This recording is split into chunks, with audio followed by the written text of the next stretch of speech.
Mira, Mira, Mira, tenggelam. Adapun susunan acara praktikum kita pada siang hari ini: 1. Pembukaan. 2. Yang kedua, penjelasan alat dan bahan. 3. Penjelasan materi. 4. Tanya jawab, dan 5. Penutup. Untuk membuka acara kita pada siang hari ini, marilah kita mengucap basmalah. Bismillahirrahmanirrahim. Langsung saja kami akan menjelaskan alat dan bahan yang akan dijelaskan oleh Nini Aminarti. Pada saudari Nini Aminarti, tempat dan waktunya kami persilakan. Baiklah, di sini saya akan menjelaskan alat dan bahan dari praktikum hari ini. Yang pertama ada 2 gelas. Yang kedua sendok. Yang ketiga air dingin. Yang keempat air panas.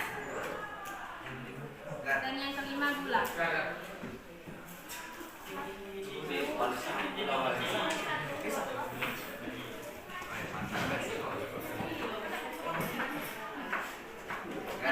Untuk mengukur waktunya akan digunakan stopwatch.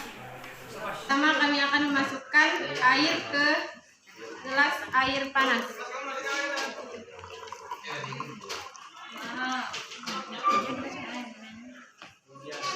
Dan gelas air dingin.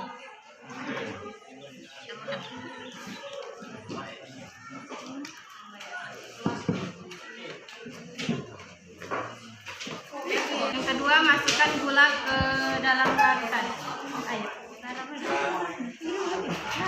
Cepat dong. 1, 2, 3.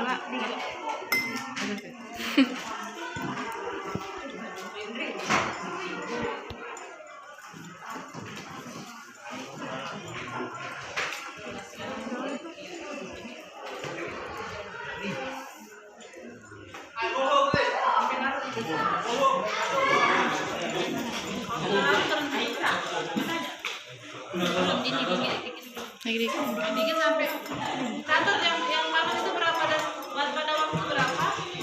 Larut, yang dingin, yang panas larut. Tiga, yang itu terus. Itu tiga, yang itu belum.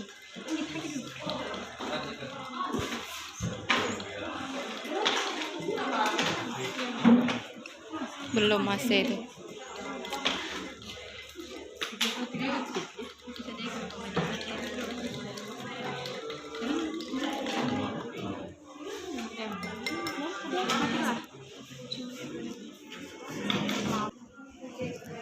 Acara ketiga yaitu pembacaan materi. Saya akan menyampaikan materi pada hari ini. Akan Kenaikan titik didih merupakan selisih antara titik didih larutan dengan titik didih pelarut. Sebuah zat akan mendidih ketika tekanan uap zat cair sama dengan tekanan udara luar. Jadi, titik didih larutan adalah temperatur saat tekanan uap zat cair sama dengan tekanan udara luar. Proses terjadinya pendidihan diawali ketika kita mulai memanaskan sebuah zat. Misalnya kita memanaskan air. Partikel-partikel air akan saling berpisah membentuk uap air. Proses ini mengakibatkan kenaikan tekanan zat cair. Ketika tekanan zat cair sama dengan tekanan lingkungan luar, maka terjadilah peristiwa pendidihan. Ketika kami melakukan praktikum pada hari ini, gula yang dilarutkan pada air hangat lebih cepat terlarut daripada gula yang dilarutkan pada air dingin. Acara keempat yaitu tanya jawab. Akan menjawab pertanyaan dari saudari Melati yang akan dibacakan oleh saudari Fitri Mariani. Tempat dan waktunya kami persilakan. Bagaimana cara menghitung titik didih dan jelaskan proses terjadinya pendidihan?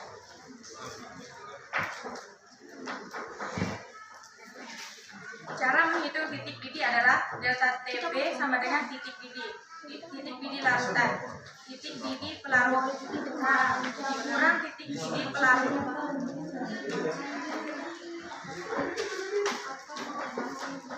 Sebuah zat itu akan mendidih ketika tekanan uap zat cair sama dengan tekanan udara luar. Jadi titik didih larutan adalah temperatur saat tekanan uap zat cair sama dengan tekanan udara luar. Proses terjadinya pendidihan diawali ketika kita mulai memanaskan air sebuah zat. Ini dia. Baiklah, saya akan bertanya, mengapa di air panas lebih cepat terlarut daripada air dingin? Baiklah, kami akan menjawab pertanyaan dari saudari Rani Novianti yang akan dibacakan oleh ya, mereka jelas aku.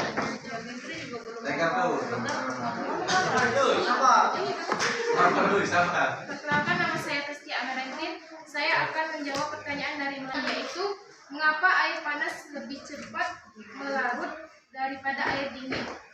Karena air yang suhunya lebih panas, molekulnya akan bergerak lebih cepat dan akibatnya molekul air panas akan membentuk ruang yang lebih besar, sehingga jarak antar partikel air panas dan daya tarik atau kohesi antara partikel air panas lebih besar dibanding jarak antar partikel dan daya tarik antar partikel air dingin. Bagaimana saudari Rani? Apakah sudah jelas, Kes? Terima kasih untuk saudari Ayu dan Rani. Baiklah, untuk kelompok 2 apa ada yang ingin bertanya? Apa saja bahan yang bisa termasuk dalam kenaikan tekanan titik didih? Dan berikan apa saja manfaat yang bisa kita dapat dari presentasi kalian untuk di kehidupan sehari-hari dan yang akan datang. Terima kasih. Nah, selain dulu kan. Yang Mbak. Baiklah, di sini kami akan menjawab pertanyaan dari Indi yang akan dibacakan oleh saudara Tegar. Baiklah, saya akan menjawab pertanyaan dari Jimmy Apriani. Apa saja bahan yang bisa termasuk dalam kenaikan tekanan titik didih dan berikan saja pendapat yang bisa dapat dari presentasi kalian untuk kehidupan sehari-hari dan apa yang akan datang.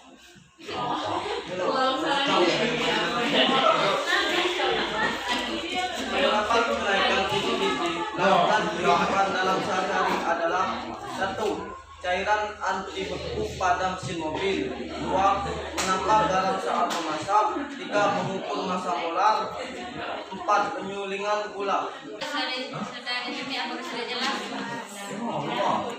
Ketika kita membuat air teh, maka kita harus menggunakan air hangat. Kalau tidak, dia tidak akan melarut. Dan satu contoh lagi, jika kita membuat susu bubuk harus menggunakan air hangat, karena jika tidak akan membuat lupa. Apakah sudah jelas? Jelas. Membuat air teh, maka kita harus menggunakan air hangat.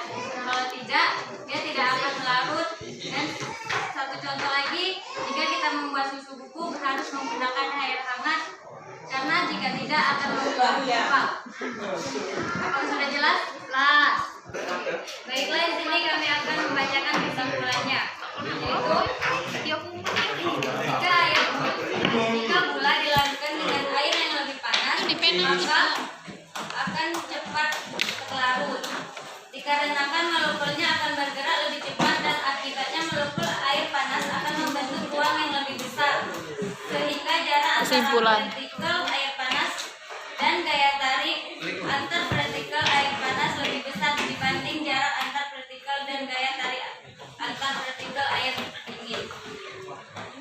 Mungkin itu saja yang bisa kami sampaikan. Lebih dan kurang kami mohon maaf. Kepada Allah kami mohon ampun. Dan kami akhiri, wassalamualaikum warahmatullahi wabarakatuh.